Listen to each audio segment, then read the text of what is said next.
I had a fantastic conversation about what you guys are doing here. And it really resonated with me because you'll probably notice it. I don't call myself an architect, I call myself a designer. And that's because I deliberately believe that there's so much more than these narrow categories that we define ourselves. And it's a wonderful opportunity for me to share with you some ideas. I had a lot of fun putting together this presentation. It's a bit different to what I would normally do for the World Economic Forum or for my architecture colleagues, etc. Basically, it's just a chance for me to share with you an opinion about where we are in the world right now, and I'd love your feedback, I'd love your input, and so on. So the image that I have over here is from Bladerunner, one of the, first of all, I love movies. I think movies are freaking amazing because you get to blend media, you get to blend imagination, you get literature, you get design, and you're able to create an alternative universe. So I often find lots of inspiration from how we choose to represent ourselves through movies, through advertising, through other sorts of devices. And Blade Runner is quite an interesting movie, partly because of its dystopia, but also the fact that, you know, there's a sequel coming up just right now with Ryan Gosling, which I can't wait to see. The original one was with Harrison Ford and was really quite an amazing movie. But my presentation is going to jump across different timescales, different ideas, different propositions. So I hope that you'll skip along with me as we go down the rabbit hole. This is an image of the pyramid. So moving from the future all the way to the ancient past. And the reason that I show this image is that because I'm sure if you Google how were the pyramids built, there's probably a dozen different videos about how it was constructed and how it was created. As an architect, it's a particular fascination for me because of the size of the stonework, getting it to fit. So I'm interested in terms of how knowledge is transferred between different generations, and particularly when there's great technological change. And what's interesting about the pyramid is that even to this day, with all of the data that we have and all of the science and all the technology, we still actually can't figure out how this building was built. And there's lots of different theories. There's one which I particularly enjoy, which I'll share very quickly with you, not because it's of any significance, but to just demonstrate that it's so important to be able to retain knowledge during times of transition. And I hope you guys will remember that because that's a recurring theme in my presentation. So one of the big debates that came about in terms of how did they move these stones had to do with the consistency of the type of sand that is actually found in the desert there. And that particular type of stone actually has rounded edges, which means that unlike normal sand, which has very sharp sort of edges, it means that if you have a large pile of sand, it actually flows like water. So the idea that many scientists have put together is that the way that they probably move stones is they actually used hydraulics. So in other words, you put a large stone on top of a box with the sand inside it, and if you had a small hole and you let the sand out, that was how you moved it. And it's quite an interesting way of thinking differently about how do you move weights and loads, because traditional knowledge is you had to have wheels, you had to have barrels, you had to have all these sort of different technologies. But I wanted to share that with you, that the scale of thinking goes from the notion of a huge wheel to move an object to something that is almost microscopically strong enough to be able to move an object of several different tons. So the message there really is that how do we make sure that as we move forward we don't retain or don't lose the knowledge that we have retained. And I show this image because this is physically impossible, but it's intriguing to me as an architect, the idea that perhaps they were dragging these huge blocks of sand and perhaps that these structures were created along the edges. It's a provocation, it's a way of thinking differently about how we make things and how they're actually preserved. Now, making and memory are intimately related. So the lady on the left-hand side is a Titan in Greek mythology. Her name is Mnemosyne, and she represented memory. And what was interesting about Mnemosyne and mnemonic devices is that there was, in Greek mythology, a very intimate relationship between memory, death, and being. Think of somebody who has amnesia. They actually forget who they are. It's a certain sort of death. There's an absence. There is a lack of memory, there's a lack of representation. If you woke up in the morning and you forgot your name and you forgot your relatives, you'd be alive, but would you really be alive if you didn't know your values, your positioning, your culture, your society? So memory and being is intimately related. And when we designers operate, it's very interesting how we can use memory in terms of mnemonic devices to reinforce one's sense of memory or to deny it. And you'll see what I mean. These are the Muses. Now, I thought this was quite intriguing because, you know, this is the school of light and magic. I love that phrase, by the way. But this is a place where creativity happens, from social media to advertising and so on. And these muses represented music, they represented astronomy, they represented the culinary arts and so on. There was this idea, these muses, by the way, were the daughter of Mnemosyne. So she gave birth to the muses that gave inspiration to people.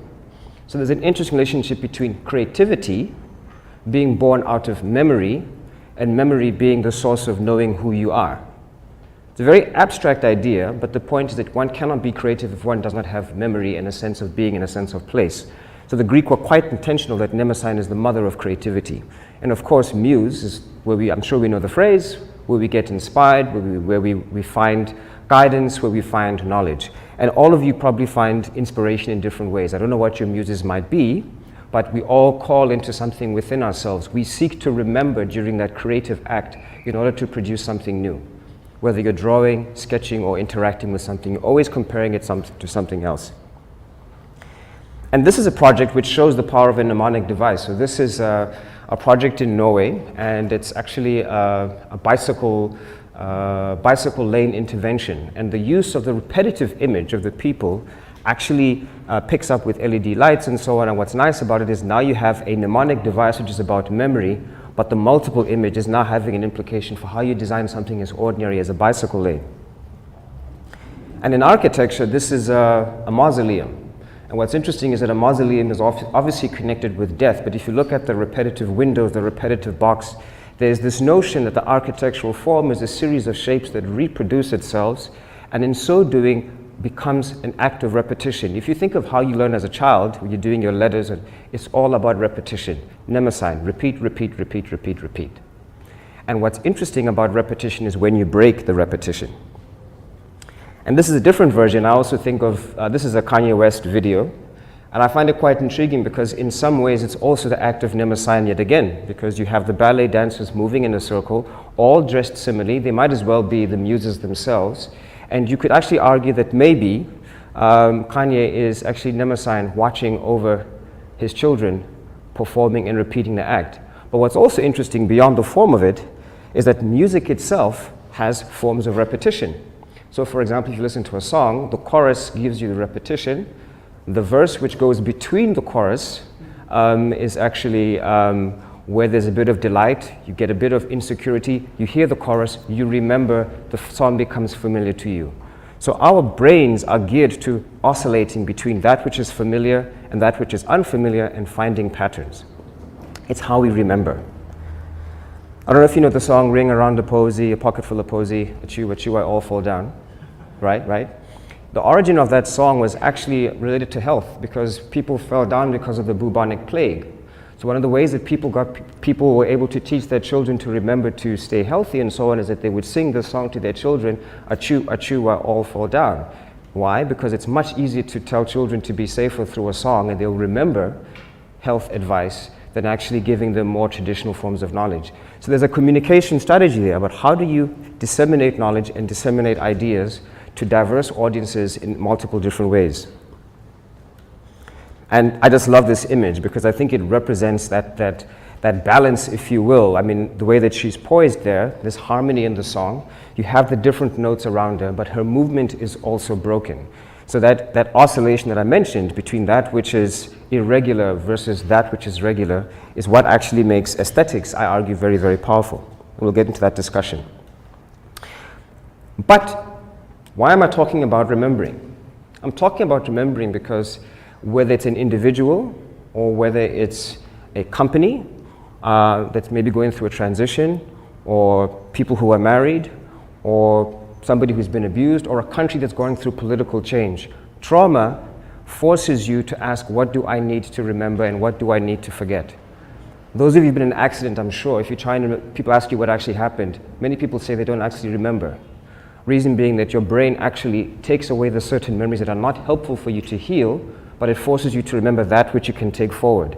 And you'll remember those sorts of things. So it's a sort of fight or flight syndrome. Now trauma, as I've mentioned, can happen to societies. So this image is basically a representation of the sacking of Rome in the year 410 by the Goths. And it's quite an interesting image because the statue, which represents Caesar, is about order, it's about control, it's about dignity. The form is captured in stone, and clothed. The barbarian is naked, climbing the statue, trying to tear it down. And what's actually happening in this image is a representation of the destruction of one memory and the replacement of it with another sort of memory. And in many respects, that begins to trace the fact that we had, for large parts of at least Northern Europe, we had the Dark Ages, because it was actually a deliberate attempt to change what people remembered: the burning of books, the destruction of society, the attack on the arts, the attack on sculpture. And this is a different image. And in this one, the artist tried to represent Alaric, so he was the conqueror of the Visigoths, as a protector of Roman culture. So if you look at the image quite carefully, you will see that there's one of the muses is playing music, somebody else is pouring wine in the back, there's somebody in the front pouring rose petals at his feet. So here is this attempt through this artistic exercise to show that knowledge can be preserved even through the trauma of being conquered by a totally different race with a different culture and a different background and a different perspective. So what I'm trying to get at, and you'll see as I unfold this, is the role of creative people during times of great change. For a long time, and I think in the last couple of years, creatives saw themselves really in the business mode, servicing clients, etc. But what I'm going to demonstrate to this presentation is the role of creatives as really being the holders of society's knowledge, the holders of society's position, the holders of our values. This is an aqueduct in France, actually, by the Romans. Did you know that after the sacking of Rome, that Europe forgot how to make concrete for almost 930 years? They only discovered how to remember concrete in the late 13th century, after forgetting from the year 400. To this day, we cannot make concrete as good as the Romans make it. Our concrete will crumble after 100 years. This building is, I think it's about 2,000 years old. So there's something to be said about using architecture or design or creativity as a form of preserving knowledge, not just merely servicing a client or a brief or a need. The city of Sapo in Italy, from where we get the name soap, also for a long time, during the Middle Ages, it was quite commonplace in Europe to wash only on Christmas Eve. So Europe went through this strange period where during Roman times there were baths everywhere and everybody smelled nice and clean, and then for a good 600 to 700 years it was stinking. They lost the knowledge of how to make something as simple as soap, but they rediscovered it through other sorts of mechanisms. And here is an amazing prosthetic. This is actually from an Egyptian mummy. This is a toe that was made for somebody who lost their toe. And it does two things. One, it allows the person to walk, because actually if you lose your big toe, it's actually quite difficult to walk. But if you actually look at the care in the carving, there's an aesthetic sensibility. The idea that they didn't want this toe to stand out. The idea that this could be something that could blend in. And this is a couple of thousand years old. No, I think it's 2,000 years old also. But if you think to modern age prosthetics and so on, it's only really in the last 50 years that we've begun to rediscover the art of creating prosthetic devices. And I can talk about this in medicine, I can talk about the knowledge that's been lost in mathematics, I can talk about the knowledge that's been lost in a whole range of things, from fabric making, and I can also talk about lost indigenous African knowledge. So again, from the mnemonic perspective, this issue of trauma, memory, and change, what do creatives do? Now, this is an image from Chartres Cathedral, also in France. And people say they love cathedrals, but it was actually a very clever way of preserving knowledge at a time when people were largely illiterate. So the windows, the stained glass windows, weren't just there for aesthetics. It was because 90% of the people there couldn't actually read. So how do you use the design object to tell a story and a narrative, to reinforce a bigger idea than the object itself, which has to bring light into the space? And I think this is a very interesting challenge where we are as a society today. Multiple languages, lots of inequality, different access to technology, different experiences of what it means to be human. how do we design in a way so that we have a common language that allows our message to come across to multiple people? This machine is the printing press, designed by Johann Gutenberg. Revolutionary time, because what he did was, for the first time, was able to make the Bible popular. So all of a sudden, one didn't go to church and have this priest open this mystical book and read out to you. You were able to get your own version of the Bible. But what this also represented is that you could print anything else. This was way more radical than any 3D printer of today. Because what this did, this allowed the age of reason to come forward. People began to talk much more about politics. People began to speak more about seeing themselves in the world and who they are. The age of reason, the age of enlightenment, was enabled through a very practical technological device that allowed different audiences to communicate with the broader public. So Johann's aim was admittedly about the Bible, but in the same way that we might say that Facebook had a very particular aim of getting university students the chance to try and date on campus, it suddenly becomes so much more than its original purpose. So now we're talking about an age of ideas, and some of these ideas were good and some of them were bad, because also it was the rise of Machiavelli, and with Machiavelli became a whole new tactical way of looking at the world, the age of colonization, the age of slavery, the notion that reason allows you to have dominance over nature, landscape, people. So that, I'm not saying all the ideas were great. What I'm saying is that it was the beginning of an age of ideas. And this is an image of the Oracle at Delphi. And she's actually sitting on a chair, and you probably notice that there's some steam coming up. So scientists have proven that half the time that we thought this Oracle was giving us knowledge, it was probably because the sulfur from the vents in the ground were actually making her high. And because of that, she gave mystical knowledge being high, and somehow people paid for that. But it's an interesting thing, because at that time, that was the highest authority of knowledge that was available. If you were going to go to war or get married or decide whether to get married or not, you would actually consult the Oracle. And oracles change.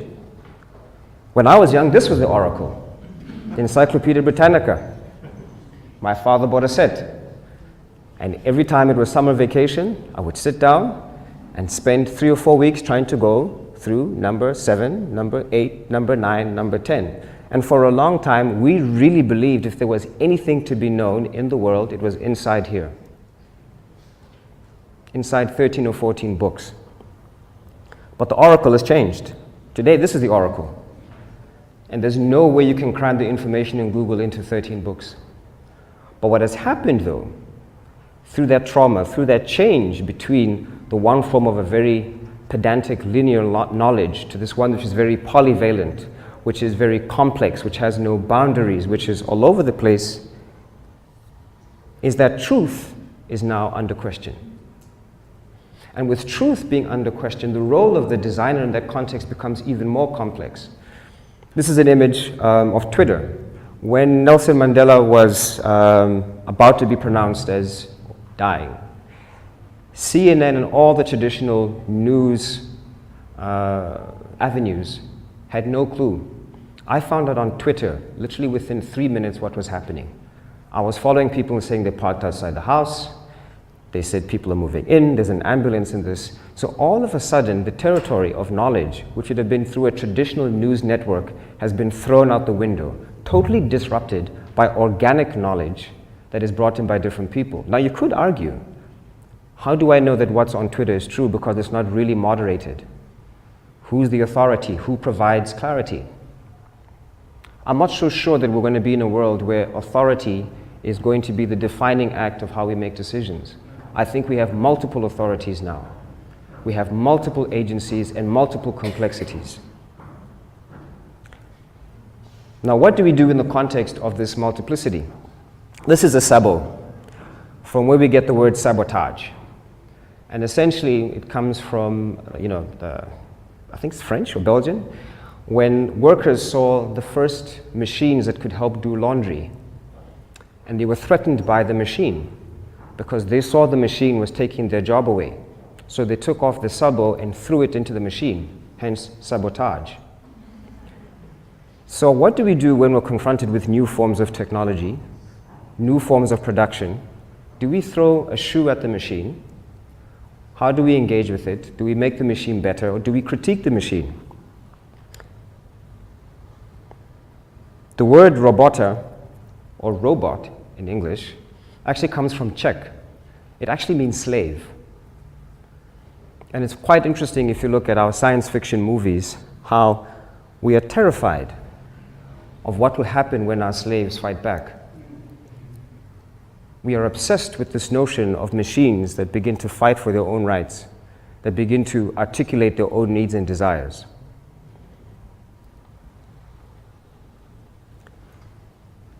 Not just needs and desires, we worry about dominance. We worry about our roles, and we worry about creativity. And with the fourth industrial revolution, which is upon us now, which allows you, in this day and age, to shoot your enemy from the comfort of your chair, which allows me to survey you via your phone in terms of GPS, in terms of where you're going. There's so many ways that technology can be abused or used properly today. So the question is technology an ambivalent device for moving forward, or is there a morality behind how we use and deploy technology? When I was in first year, I had a lecturer who at UCT, engineer, he almost burst into tears because he used to design landmines. And he was so excited as an engineer to design landmines because it's a cool thing, right? You got a circle, see somebody steps on it, explodes. To him, it was all an academic exercise until he realized what was happening in Angola, where he was actually showing people who lost their limbs. And one of the things he said to me, he said, don't just design.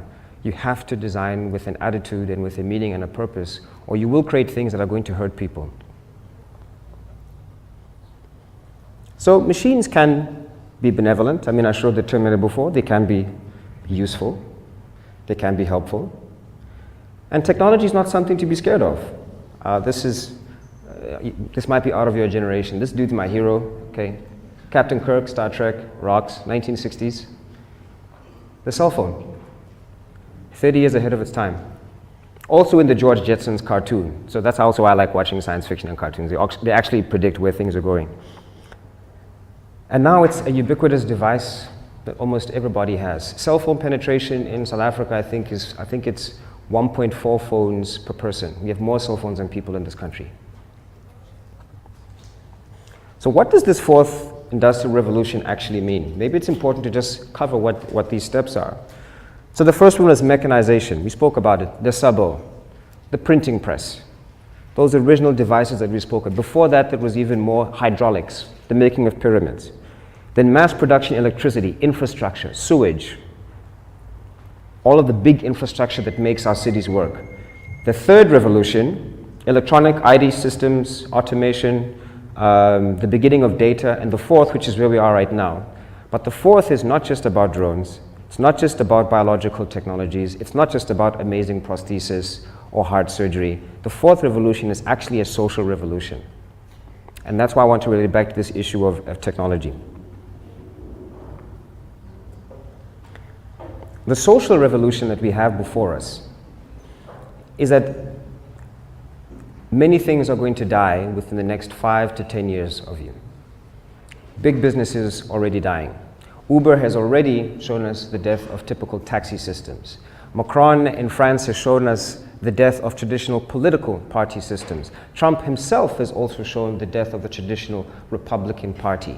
Everything around us is imploding. We are actually in a moment of trauma and change, but I don't think we as a planet are aware of it. But if you look at the way that even now businesses operate, where you don't necessarily have to have 200 staff, but you can have 5 staff members and diversify your workforce across the world, this is part of this social revolution. So the world is much more networked, it's much more neural, it's not linear, it's not like Encyclopedia Britannica. It's very, very complex and polyvalent. And in this polyvalency, almost everything seems equal. And that is the danger of our time. There's so much information out there, Snapchat, Instagram, all of these things competing for our attention, that sometimes it all seems the same. Somebody can actually use the phrase fake news and it has credibility because we have lost our center in terms of what is our position in relation to the technology of our time. So a portrait 200 years ago or before would have been dead on. Now portraits can have 3 or 4 images at the same time. This is our reality. When we say we're African, that's a word which has multiple identities that go beyond race, that go beyond culture, that even go beyond territory. When we say we're human beings, even the definition of what is male and female is now slowly being challenged and changed. What is sexuality? What is politics? What is youth? What is age? The only thing that's missing from this image is somebody holding up a keyboard. I didn't have a chance to Photoshop that in. But I do like this image because if you think of the hammer and sickle, which pretty much was a metaphor for workers in the last 2 centuries, there's a megaphone there. So it's not just about production, but it's about communication. And how do we communicate? And who are we communicating to? And who is our primary audience? Who is our tribe? Who is our community? In that multi-polyvalent world, who are the people who we want to reach to give our message to? And that can be a political message, that can be a marketing message, it can be a religious message, it can be a sexual message. It could be Twitter where you just shout into the dark and see who responds to you. Trauma. So some of us right now are still throwing the sabot at the machine. And I think we need to be cautious about these people. These are organizations who are disrupting the structure of who we are, our idea of our society, breaking it down, but also trying to preserve a very particular reality for themselves. I use this image here because I teach at university, and there was a lot of debate, and I assisted the students in terms of the Fees Must Fall campaign. But I actually wondered, and I said this to them, is the issue about fees? Or is the issue that the type of education that you have right now will be outdated in the next 5 years because of the complexity of the world that you're facing out there, where we don't know 5 years from now what type of job descriptions are going to be able to provide you work. The World Economic Forum has shown that if you're studying accounting right now, within the next 5 to 10 years, your job will be taken out by a machine or something else. Are we re-gearing our universities to begin to imagine what this trauma break is? What are the learnings that we need to remember to take forward, and what are those things that we need to forget?